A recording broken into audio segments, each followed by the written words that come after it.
Hey, what's up? It's Jared. In this video, I'm going to be comparing the OpenRun Pro 2s to the first version, and also just giving my general opinion of the OpenRun 2s as I've been using them for the last week or so. But I'm a relatively new Shokz OpenRun Pro user in the first place. I've been using the first version for about 4 months. I got them as the weather started warming up and I was able to go outside and ride instead of having to do all of that on a trainer. When I'm on the trainer or working out indoors, I definitely like my AirPods Pro for that, because the AirPods Pro with noise cancellation and everything, they're better bass. I mean, there's just better audio quality because of them being in-ear earbuds. But I decided to give the OpenRun a try because I wanted something that didn't take me out of the environment. I also noticed that my AirPods Pro, sometimes if I had a lot of elevation change, would cause pressure in my ears, maybe even a little bit of a headache, and I didn't like that. So I decided to go with an open ear headphone, and the OpenRun Pro was what I landed on, and I really did like them. There were some little things that I didn't enjoy, essentially using them as just headphones, but when I was on my bike and I added a lot of vibration by just going down the road or going down a trail, I didn't notice those things. So we're going to talk a little bit in this video about the differences between these two, because maybe you're like me, you've recently purchased an OpenRun Pro, or you purchased the OpenRun Pro a while ago and are wondering if the second generation is worth the upgrade. This is the second generation of the OpenRun Pro, and it has what they're calling 10th generation bone conduction technology. I don't really know what that means because the OpenRun Pro had 9th generation. And from what I understand, this is a first generation product. So I'm guessing that this is their 10th generation of their bone conduction technology. The first time that I put on the OpenRun Pro and listened to music without being on a bike, just sitting in my room or in my living room listening to music, the bone conduction vibration was kind of weird and I didn't really like it. It was definitely distracting and it just felt a little weird vibrating on the sides of my head. However, when I was on my bike riding or I was out running, I didn't notice it because I was moving around so much, but that kept me from wanting to use the OpenRun Pro as an open ear headphone that I can use for just lounging around, maybe listening to a podcast, or if I was working, doing chores or something like that around the house, and I wanted something that didn't completely take me out of my environment. So when I first put on the OpenRun Pro 2, I was wondering if I was going to have that same weird sensation, and I have to say I did not notice that at all. I think that they figured out in this new 10th generation of bone conduction technology how not to have a bunch of vibration going on to add to the perceived depth that we would get in the music because of the nature of the design of these headphones. So right off the bat, the second generation is something I would feel comfortable wearing and walking around the house, doing chores, all of that good stuff, and it wouldn't feel weird having the vibrations, especially if I was listening to music at a louder volume. There are some other upgrades to the OpenRun Pro 2. For example, there's up to 12 hours of playback time versus the 10 hours of the first generation.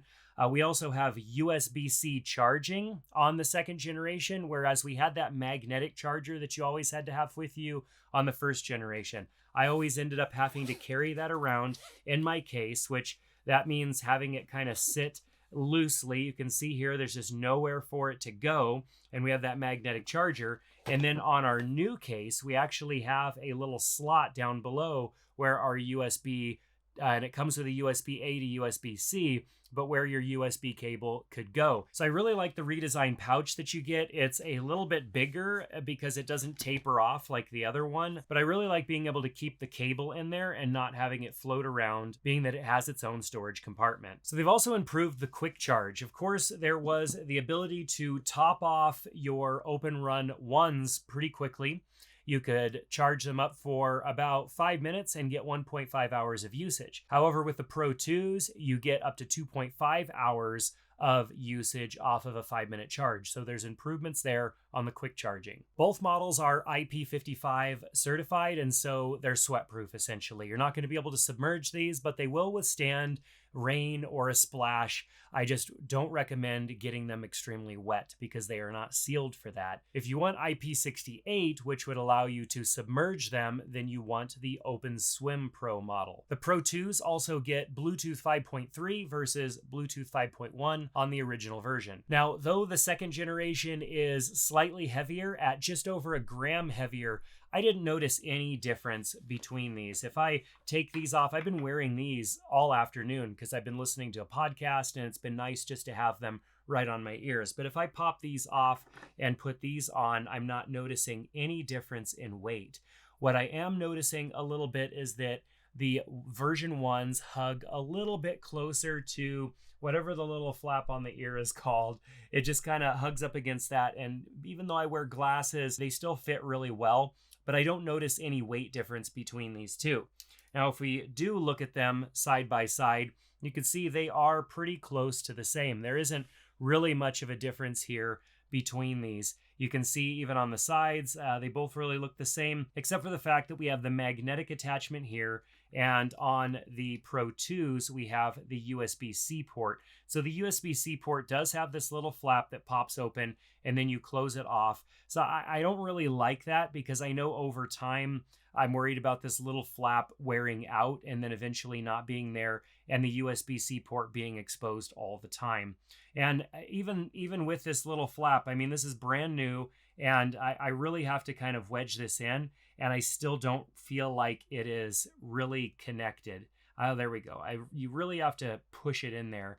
Once you pop it out, pushing it back in takes a little bit of effort. It's not super easy. So that's a downside of not having the magnetic attachment. However, without the magnetic attachment and the improvements to this model, we are getting faster charging. So overall, not a lot of difference upon first glance.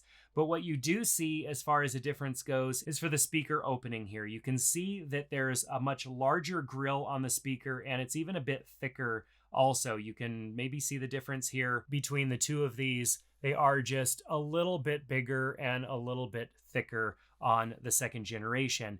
And I can definitely tell in the sound quality the difference between the two. So let's do an ambient sound test. What I like to test with headphones is how much spill you're going to have.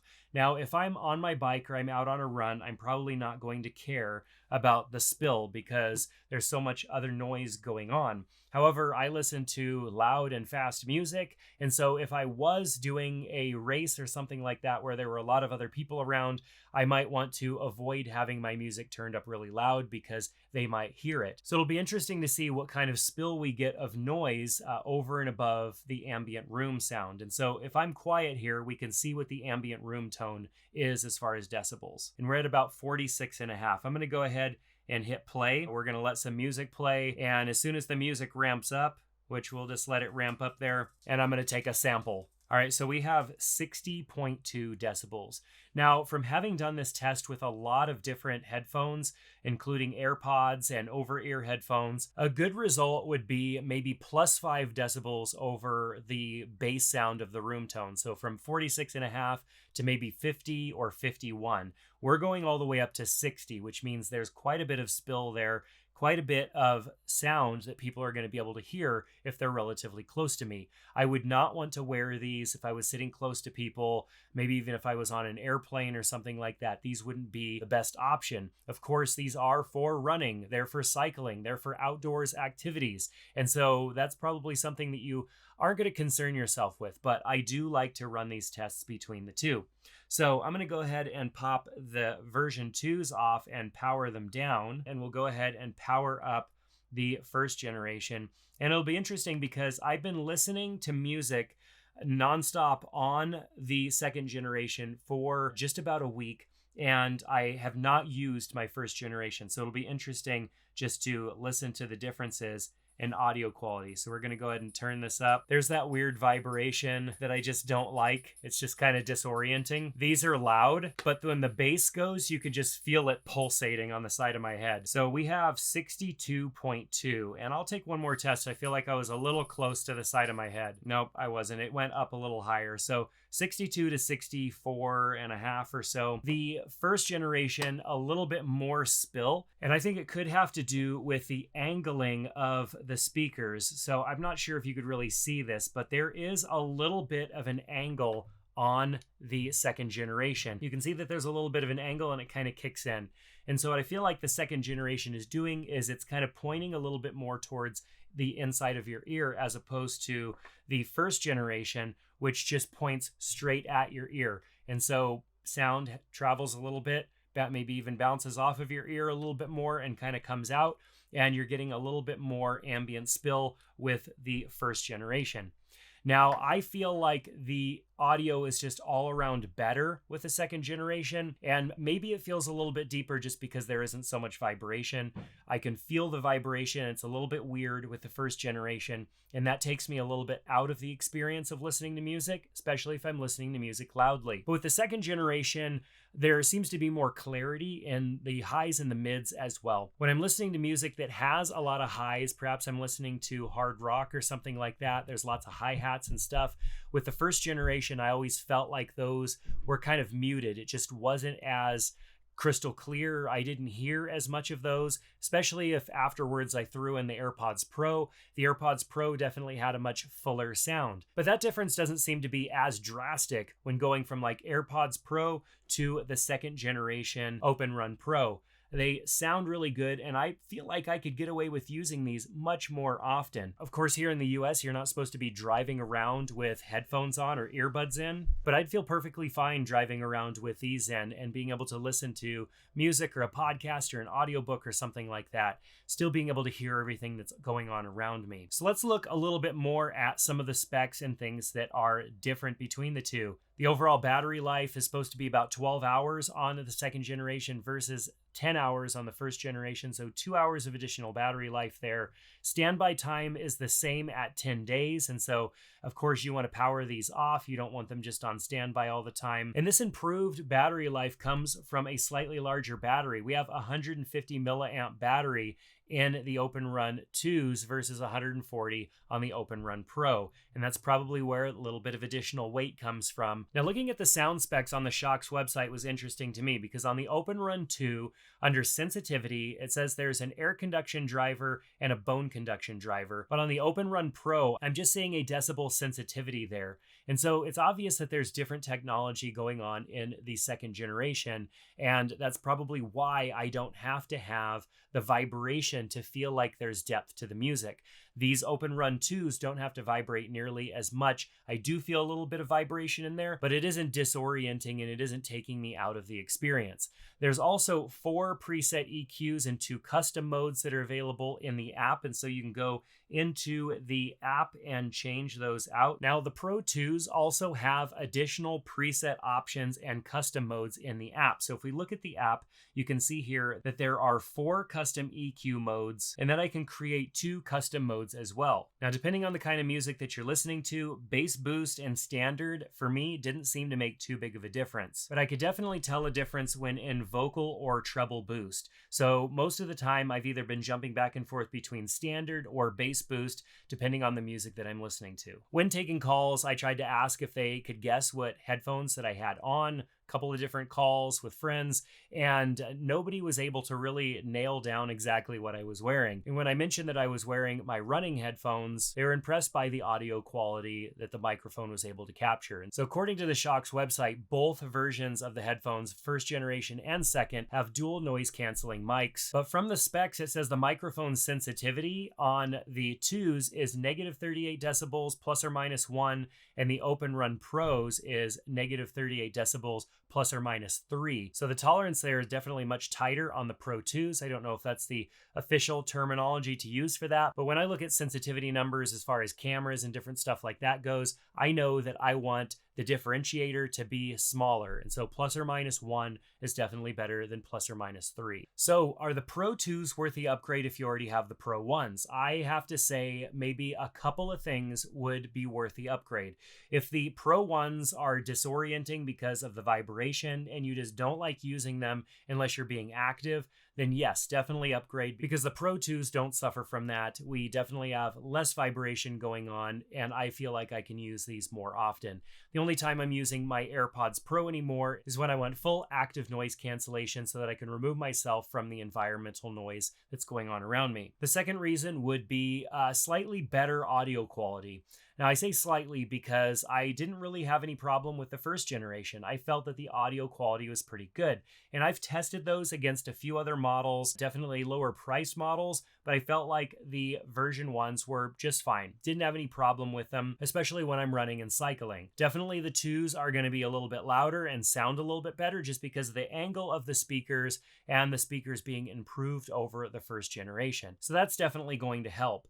I don't feel like the battery life and stuff like that is really going to make that big of a difference unless you're endurance running or cycling for long periods of time, and that 2 extra hours would get you exactly what you need. Or perhaps the battery life in your first generation is starting to deteriorate due to age. The last thing might be USB-C, so that you don't have to carry around an additional charging cable with you. Now, all those things that I mentioned are kind of first world problem situations. The first generation is perfectly fine, and if I didn't have a slight technology addiction, then I probably wouldn't have gotten the second generation to begin with. So what are your thoughts? Let me know down in the comment section below. Let me know how long you've been using your first generation open runs, what you think about them, and whether or not you're considering upgrading to the second generation. Make sure to check out the link in the description. That link helps support the channel. You can go and purchase these off of Amazon. They've got a great return policy there. So if you decide the difference is not big enough, you can always send them back and continue on with your first generation open runs. But that's going to do it for this video. If you found it useful, give it a thumbs up, subscribe to the channel, and we'll see you back in another one soon. Take care.